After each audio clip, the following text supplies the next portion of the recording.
You want this? Babe. Babe! Stop! Well, no animals were hurt in the making of this video. I found that spider in the garage and decided to scare Jasmine with it. And then I released him to his spider friends in the wide, wide world. Yeah! So the Caprice project is back on and going. It's in the garage. I'm ready to start taking parts off of it and trying to figure out what caused the low oil pressure on drag week as part of this disassembly. At the same time, it's going to be a decent little overview of the combination. If you are new to the channel and you haven't seen the car, this is a good episode to kick off on. If you are interested in box Chevrolet Caprices, LS swaps, turbo kits, things that all go together. Well, all of those things together, rather. So let's take a dive into the deep end and wear our concrete boots, because that's, I don't know, that's an analogy I thought existed. As I was saying, that's not an analogy. It exists in the world. Okay, so you have a box Chevy and you want to LS swap it and turbocharge it. The first thing is getting the LS engine in there. I have another episode on here when I was putting this engine in. All I have is ICT billet, small block Chevy adapter mounts, deleted the HVAC over there, which you don't need to do for the LS swap. And then I have a Summit Racing transmission mount specific to a TH400 and a B-body. They actually make that mount, which is crazy to me. Also using an H3 Hummer oil pan, which I will be removing this next go around because it hangs very low for how low the car sits. And I'm also putting the car on air ride, so it's going to be even lower. So I'm going to a different pan to try to alleviate that. We'll go over that later. But first, turbo kit stuff. This turbo kit is pieced together in inexpensively as possible.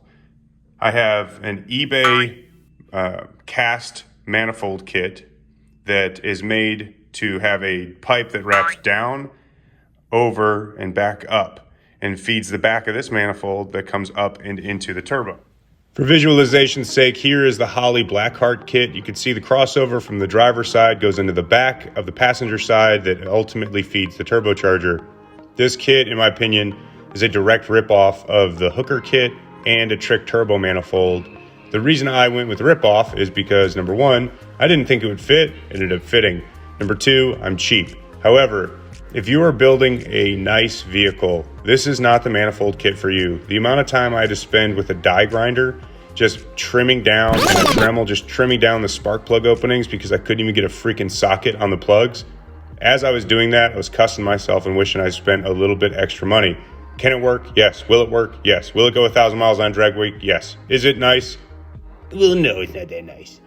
So as the kit ships, it's a few $100s on eBay, but if you can see where the pipe behind the steering rack there, steering arm there, the pipe bows towards the outside of the car from the company that makes it.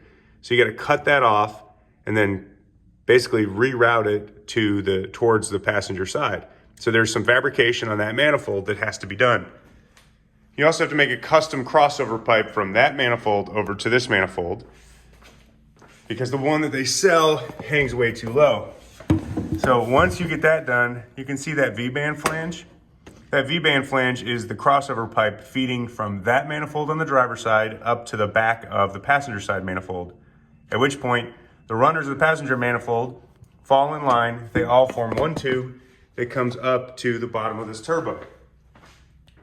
If you can see that.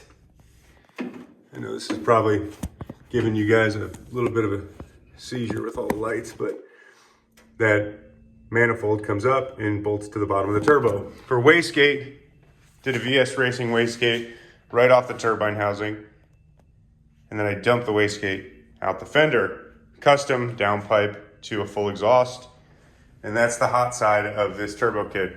Very simple, very inexpensive if you can fabricate. If you can't fabricate, you're gonna have to pay somebody, which may get a little pricey, but at the same time, it's a straightforward way to get it done.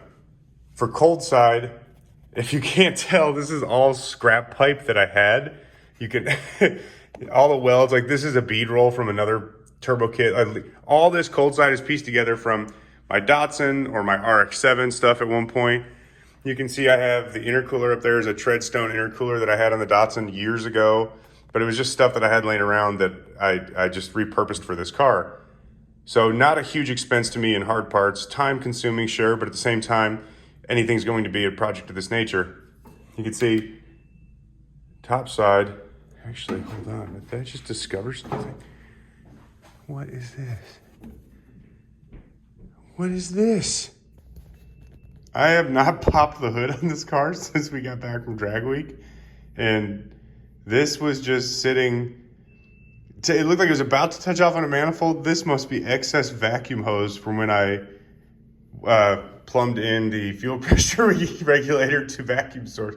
You can't really see, but the regulator has a vacuum line that runs down and tees off to manifold pressure and then back into the cabin for map sensor. And this little guy went for a ride, 1,000 miles of torture testing, and it pretty much stayed put. That's pretty dope. Okay, now that that adventure is over, accessory drive, something to consider.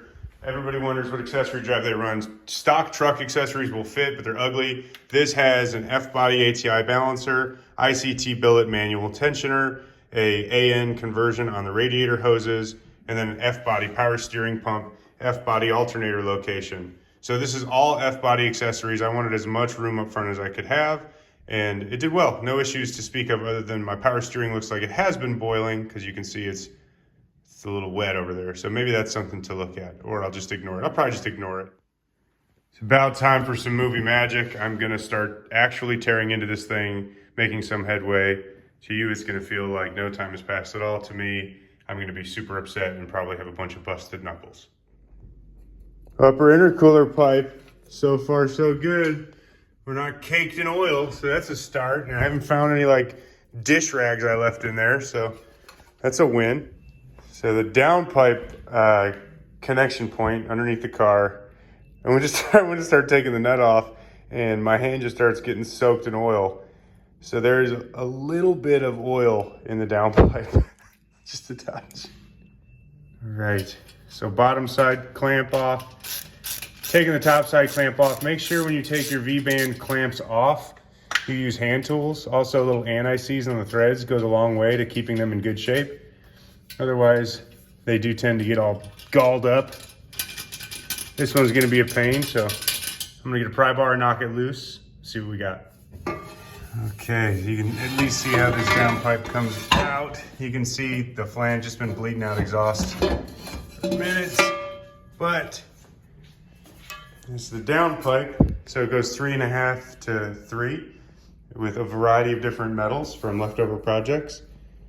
That's a lot of shiny, that's a lot of shiny debris in there. Oh man, it's probably fine. With the exception of the manifolds, which now you can see a better look at how the manifolds run. You can see the smooth edges around the spark plug hole. That's where I had to grind away material, but that feeds the back of that manifold, comes up into the bottom of the turbo. So I still have to pull the manifolds off, but just for illustration purposes, this entire turbo kit, the car is still on the ground. Like, the car has not been jacked up, and I can pull the entire turbo kit off from the ground, which is hugely helpful if you have a drag and drive car and you're stranded and you just need to get to work. I know everybody has a jack on drag and drive, but at the same time, being able to pull less stuff out to correct issues is huge. Another quick talking point here, you see the oil return flange and drain. That's a billet one-piece unit that we make and sell, dynasty.com. If you need a billet drain flange, I will throw a link in the comments as well. We have Garrett and Precision size flanges, but it makes getting these off a ton easier because now I can take the return line off below deck and I don't have to snake a wrench or something up in between the housings or pull the housing cover off to get to it. Makes life a lot easier. One thing I forgot to mention, and the reason I tore the turbo down is to illustrate this with the manifold still in place, specifically the B-body Caprices. Like this is 78, so I would assume 77 and 91 at minimum. If you use this manifold kit, your upper control arms are the stamped steel units, so they take up a lot of real estate. I had to actually trim away my upper control arm to fit this upside on the manifold. It does not fit unless you trim that. I hate when videos post like, this is gonna work, and then you buy it and it doesn't work. You find out you gotta massage some stuff. Apologies if you made it this far in the video though. That's your prize. You find out that I'm an idiot and I didn't tell you earlier about that fitment point. Another pro tip coming through. The bolt on the right is a Chinese equipped manifold bolt they send with the kit. Bolt on the left is ARP. Can you spot the difference? I'm gonna pretend I did this for science, but you know the truth. So this whole side is ARP, if this will focus. This entire side is ARP bolts. That entire side was the Chinese bolts that come with these manifold kits. And every single one of these is bent or skewed coming out. Threads are fine, but they're bent. ARP, no issues whatsoever. So spend your money on ARP bolts or a piece of hardware that's not gonna bend harder than my morals and ethics. With the driver's side manifold off, you can see what I meant by it bows out towards the rail, the frame rail. So you can see the angle right here was originally shooting towards my right, which on the car puts it into the frame rail. So we cut off that end and made this pipe cut back towards the center of the car so we could connect them together. Everything out of the way, and it looks just like a junkyard 5.3. I did forget that this thing's got CNC ported 243s on it, which is cool. I totally forgot about that. Just a little crustiness in there, but nothing terrible. We also have the car down to a short block now, which is awesome because this thing has destroyed my back today. At this point, I'm gonna press pause because I need to get an extension piece for my hoist, because the last time I put this engine in without more of a reach into the bay, it became a nightmare factory. And I am just gonna try to relax the rest of this Sunday, but made a ton of progress and I'm excited to see this. It's really odd how stoked I am to see what's going on in the short block that caused 30 pounds of oil pressure, closer to 40 pounds of oil pressure just to disappear, but not destroy the rest of the engine. So it's gonna be, again, it's gonna be a little interesting. It's not the oil pressure sensor, we checked that. So if anyone thinks that, it's not. That was checked at the track, but that's about all she got. We got the FD with the new drag wing installed too. I finished that up today. Actually, I shouldn't say finished up. It's not 100% done. You'll see the hatch is sticking up because I have a hood prop on just one side, so it sits on level. So I got to get a weaker hood prop or trunk, whatever you want to call it, hydraulic prop a looski brewski. And then I have to make prop rods to go from the rear bumper to the wing support to keep this thing stable. Also, I'd like to lower the parachute and reinforce the parachute mount. So I got some stuff to get done still, but I am really stoked on how that turned out. It looks absolutely sick, which functionality is primarily the reason I did it, but also because it looks sick. And that about wraps up my day in the garage. I want to shout out Force Performance Turbochargers. They'll be equipping the Caprice with a fresh 8082 turbo for Sick Week.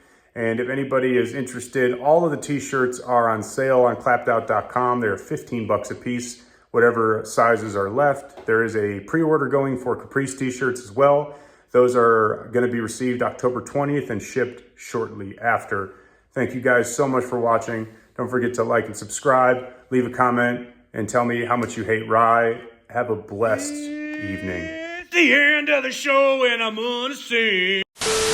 Right about now is when I would usually have some kind of funny song to sing about how much I hate rye and how terrible he is, but I'm gonna take a different route because we suffered a pretty decent casualty in the Clapped Out family.